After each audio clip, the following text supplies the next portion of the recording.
Hey everyone, welcome back to the garden. Haven't been around for a while because, as most of the country, you're aware, we've all been going through some extreme weather, whether it's snow, cold, ice, rain, fires. So, haven't been really able to get out into the garden. We are under snow cover still. Turn around and show you.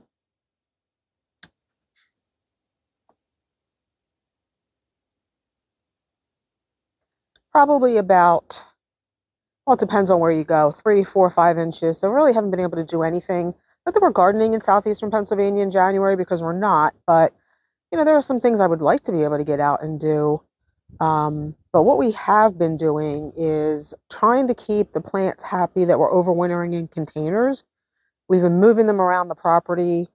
Some of them we have going down the steps to our bilko doors into the basement. Some are in the garage. So I want to talk a little bit about what we're doing to keep those plants happy. Come garden with me today and let's talk about that.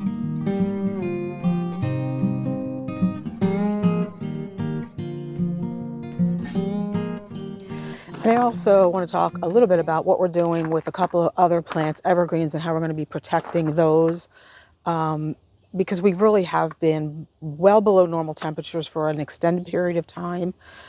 And these are two evergreens that are new, again, recently planted, mid to late last year. So they need special attention, evergreens in particular. I did go up and water the laurels again. And looking at them right now, the Spartan juniper, because even though the snow has melted around their root balls, the ground's frozen and I just don't think it was enough moisture. So those are things you want to be looking out for at this time of the year. But for now, let's go look at the plants we just took up. I'll show you them in the bilko doors and where we put them. And the ones in particular I'm more concerned about are the one that came out of the basement is the new hydrangea, the pop star. Most concerned about that, and then we'll talk about the two azaleas and the Christmas jewel holly as well. Everything we're wintering over in containers, I'm going to talk to you about today. I'm going to be kind of all over the place because there's so many things going on at the moment, and I want to try to cover everything. So here are some of the plants. The willows, not worried about those at all. They are so hardy. They're hardy down to zone 2. You can see we have our gold cone juniper in here, which I'm guessing probably needs some water. Catmint and the pop star hydrangea. I'll talk a little bit more about that when we get it outside. So here are the plants. You can tell the coral embers, Arctic willows by their color. Not really worried about them because, like I said, those are hardy down to zone 2. I had my husband put everything on the snow here in the hopes that they would uptake some moisture because they did get quite dry, obviously, for a week in the bilko doors. The only one I'm going to water right now is the gold cone juniper. This plant has never done well for us, but I want to at least try to start to revive it. We do want to use it again in the garden. We pulled it out of the bed last year. Yeah, I don't know. We'll see. I think it's okay. I mean, those are pretty hardy too, but because it was already struggling, not sure how that's going to recover. So I did get some water in there. You can see the soil's pretty wet.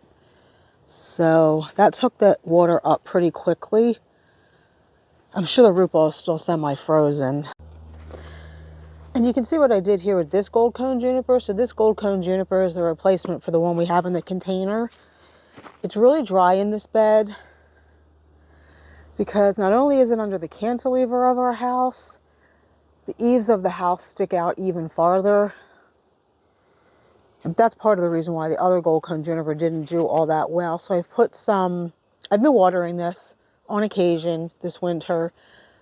I just filled up that pitcher, the pitcher that I was using to water the other plants with some snow, and put it around the drip line so that the snow will melt and get some moisture to this evergreen.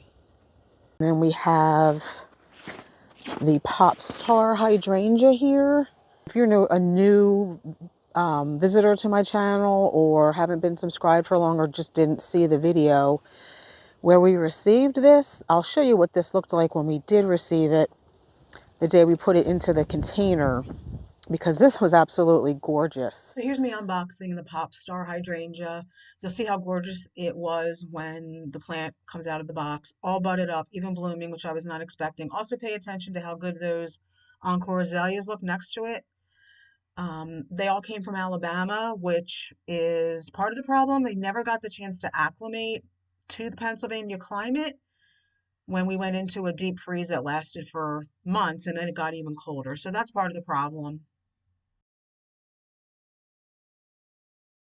Now, I do not know if we're going to get blooms on this year. These plants are overwintering fine in containers. The two boxwoods up here, I'll show you these real quick. These are doing fine, overwintering in their containers as well. See that one there? At least I hope you can see it. It's very sunny out today. So this one here is doing fine. And this one here is doing fine. But that's because they were acclimated when they went into these containers. The hydrangea here, and I'll show you in a minute, the two Encore azaleas were not acclimated. Even though this hydrangea is not evergreen, I do want to get some water on it. I don't know how much it's going to take up just sitting on the snow there.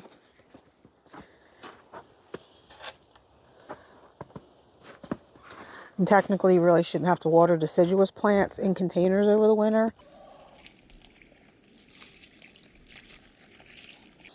But I just want to get a little bit in there. So again, one of the reasons why I'm so concerned with this Pop Star hydrangea is because it never had a chance to acclimate, and then it froze solid.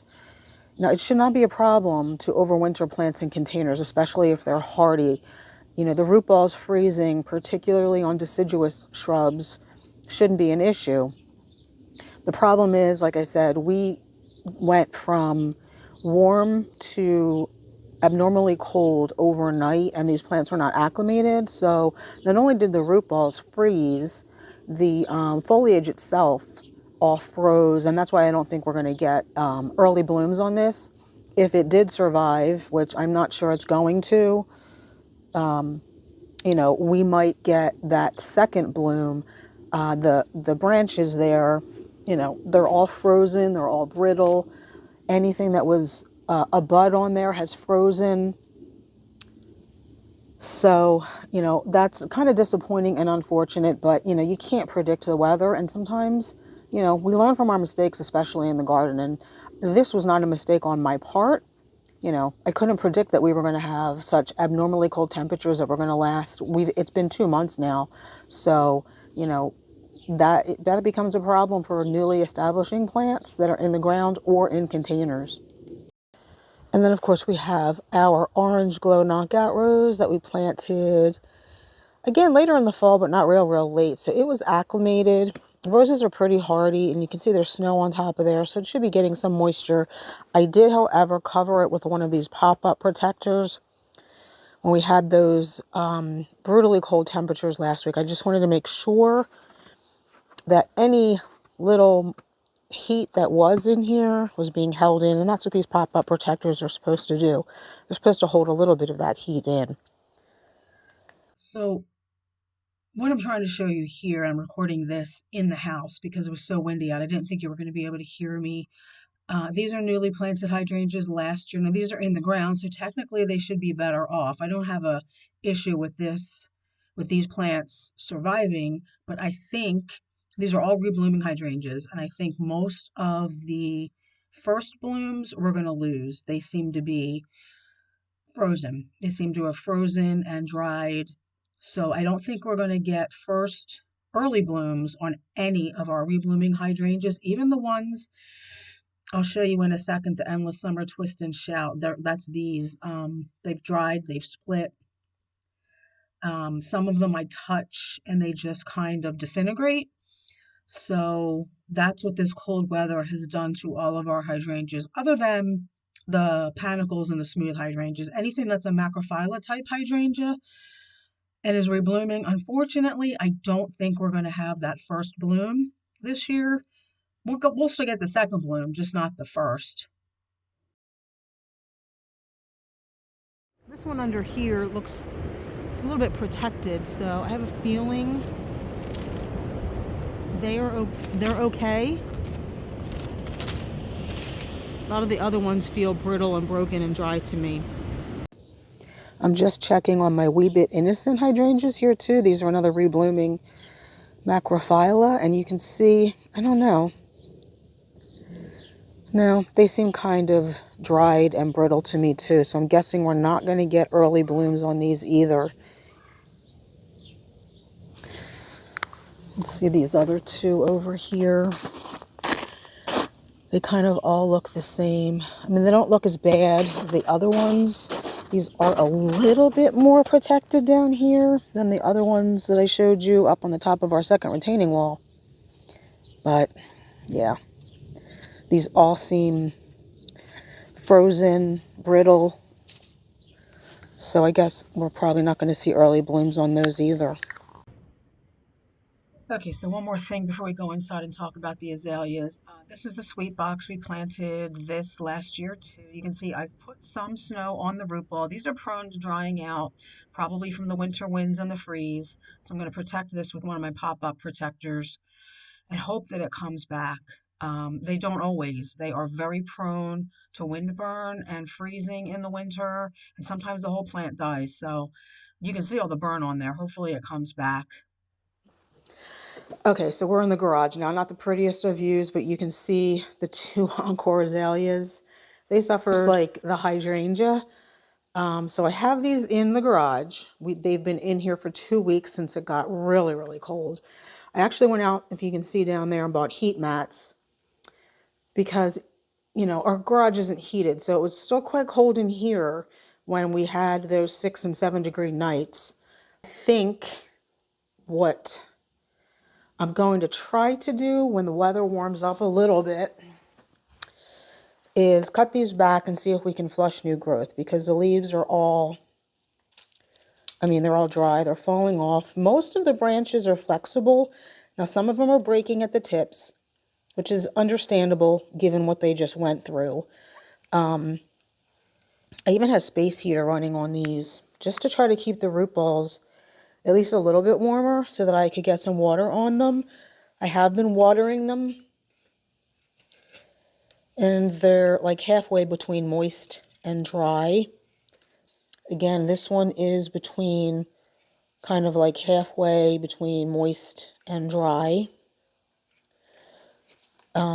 This one actually seems to be worse. This one has a few leaves that are still green and alive, although the rest of them, they're all dead. So, like I said, when it warms up a little, take those outside, try to cut them back, see if they flush new growth. Unfortunately, you know, this is what happens sometimes in gardening. You saw how beautiful they were when I took them out of that container.